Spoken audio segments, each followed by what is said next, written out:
Now, Legal Brief with Bree, featuring attorneys from the Higgins Firm with answers and advice on legal matters. Joining me today on The Brief is Attorney Jim Higgins from the Higgins Law Firm. Jim, great to have you here today. Thank you. Let's talk a little bit about people that have, you know, your office handles a lot of personal injury cases. Yeah. When you have someone that comes to you that is, trying to decide whether they need an attorney or not, what are some of the general questions that you often get when someone's trying to make that decision? Sure. Well, I think anytime someone has a personal injury case, there's a few questions we always get.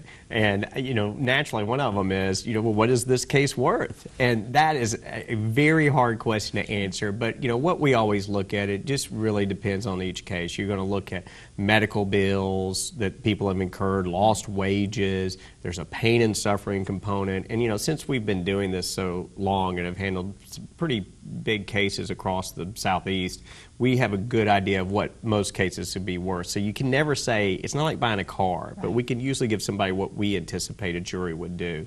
And the other question I think that you kind of said is, when they come, do they even need a lawyer? Right. And a lot of times they don't. I mean, if you were in a car accident and you really weren't hurt that bad, maybe checked out at the ER, normally insurance company's going to fix your car, they'll pay for your bills, maybe give you a little something on top of that, and you probably don't need me to deal with that.